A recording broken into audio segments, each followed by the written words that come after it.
You're dreaming of a trip to Spain, the sun, the tapas, the sangria, it sounds perfect, right?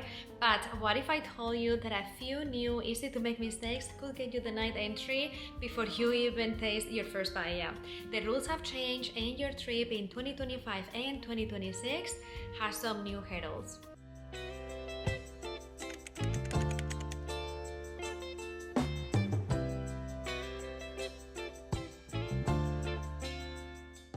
Hola chicos, welcome back to my channel. Today I'm giving you the essential checklist covering everything from new digital border systems and tourist access to staying safe when security alerts are high. We need to make sure that your dream trip doesn't become a travel nightmare. So if you're planning a trip to Spain soon, you need to pay close attention because the information from just a year or two ago is out of date.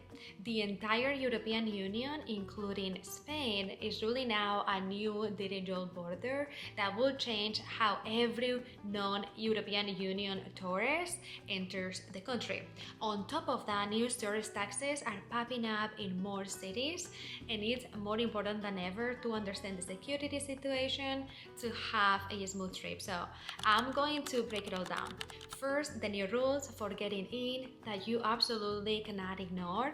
Second, the checklist of documents every single traveler needs to have ready. And third, what to expect on the ground once you finally arrive. So let's jump in. Alright, section 1 is the new digital border. This involves two different systems and you really need to understand how they are different. They are the entry-exit system known as EES and the European Travel Information and Authorization System known as ETIAS or ETIAS. First up, the entry-exit system. The easiest way to think of this is as an automatic digital passport stamp. The EES is set to begin its rollout starting October 12, 2025. It will register non-EU travelers with fingerprints and a facial photo the first time they cross an external Schengen border. This biometric data is then stored for 3 years, which should make your next trip across the border even faster. So, what do you need to do for the EES? The key takeaway is nothing beforehand. It is an automatic process that happens when you arrive. But you should be prepared for some potential delays at the airport, especially in the first few months as everyone gets used to the new routine. This system replaces a person manually stamping your passport and is designed to better track who comes in and out of the Schengen Area. Now, for the second system, and this is the one you do need to plan for it, the ETIAS. This is a travel authorization, kind of like the ESTA for the United States. It is technically not a visa, but it will soon be mandatory for citizens of countries who can't currently visit Spain visa-free. Think the US, the UK, Canada, or Australia. The official start date for ETIAS has been a moving target. The current timeline suggests it will become operational in the last quarter of 2026, a few months after the EES system is fully up and running. Once it launches, there will be a transitional period where it's not strictly mandatory. However, after that grace period ends, you will be denied boarding your flight or cruise if you do not have one. The application will be done online through an official website or app, so be very careful of scams websites because they will pop up. You will need your passport and you will have to answer some basic background questions about security and your health. The ETIAS is then electronically linked to your passport and is valid for 3 years or until your passport expires. So, the key difference to remember, the EES is automatic when you get to the border. ETIAS is pre-travel authorization. You have to apply for it online before you leave home, once the system is officially launched. So keep an eye on the official European Union websites for the final launch date. Section number 2 is the essential checklist. Okay, you have wrapped your head around the new digital border. What else do you need? Border officials can still ask you for a handful of other documents. They do not ask every single traveler every single time, but if they ask you, you absolutely have to be ready to show them. If you can't, they can deny your entry on the spot. So first, on the checklist, proof of accommodation. You need to prove where you're staying.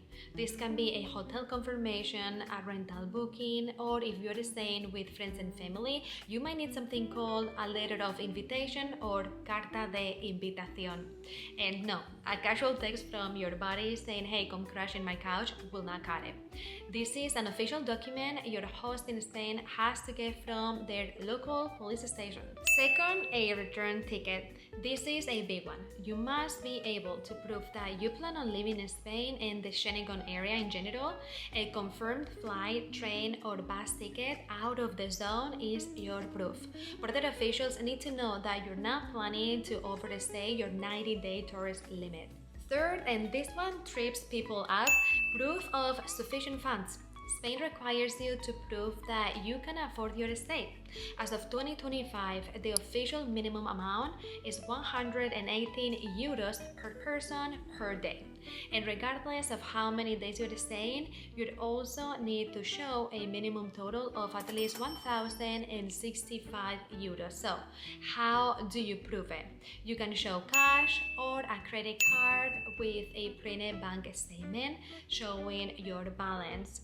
They specifically say that simple bank letters or online screenshots may not be accepted, so printed statement is the safest bet. Fourth is the travel insurance. While it's not always mandatory for visa-free travelers, having comprehensive travel insurance that covers medical emergencies is highly recommended and can be requested. So for anyone who does need a Schengen visa, it's non-negotiable. Frankly, with the high cost of medical care abroad, you should not travel without it anyways. And finally, a quick but critical point on passport validity. Your passport must have been issued within the last 10 years and be valid for at least 3 months after the day you plan to leave the Schengen area. So double check the issue and expiry dates. Okay, if this guide is helping you cut through the confusion, do me a solid and hit that subscribe button. Travel rules are always changing, and I will keep you guys updated with the latest information so you can travel smarter. I also publish a Spain travel guide with pretty much everything you need to know for your Spain trip, so make sure that you download it. You can find the link in the description box. And now let's go to section 3, the new reality on the ground. Now that we have covered getting into the country, let's talk about what to expect once you're there. A few things have changed in Spain that you need to have on your radar. First up, money and the rise of tourist taxes. To help manage the effects of over-tourism, many cities in Spain are now charging a nightly tourist tax. This is not a national tax, so the rules and prices change depending on where you go. For years, this was mainly a thing in Catalonia, which includes Barcelona and the Balearic Islands like Mallorca and Ibiza, but now more places are getting on board. As of 2025, you can also expect to pay a tourist tax in cities like Santiago de Compostela and Toledo, with other regions like the Basque Country and Galicia making plans to introduce them as well. The fee can be anywhere from €1 to over 11 euros per night in a fancy Barcelona hotel. It's usually collected by your hotel, so don't be surprised when you see that extra charge on your bill. Next, a really important topic, safety and security. Spain is generally a very safe country. The main headache for tourists is pickpocketing and bag snatching. This is incredibly common in crowded spots in big cities like Madrid, Barcelona, Sevilla, Valencia, especially around major tourist sites and on public transportation. So please be alert, do not keep all your valuables in one pocket and think about using a money belt. If you ever need emergency services, police, fire, or ambulance, the number to dial is 112. So is traveling to Spain in 2025 and 2026 still a fantastic idea? Absolutely, but being prepared is more important than ever. So here's a quick recap. First, the new digital border means being ready for the EES system at the airport and keeping a close watch for the official launch of the ETIAS travel authorization. Second, your checklist must include proof of accommodation and return tickets, proof of sufficient funds of at least 118 euros per day, and valid travel insurance. And third, once you arrive, be ready for tourist taxes in popular areas and be aware of pickpockets. By understanding these new rules and realities, you're making sure that your Spanish getaway is everything you dreamed of, full of incredible food, culture, and memories without any of the stress. Now, you know the rules to get in, but what about all the common mistakes that tourists make once they are actually here? To make sure that your trip is perfect, watch my previous video on the top 5 mistakes tourists make in Spain. And thank you for watching, travel safe, and I will see you on the next video. Adios!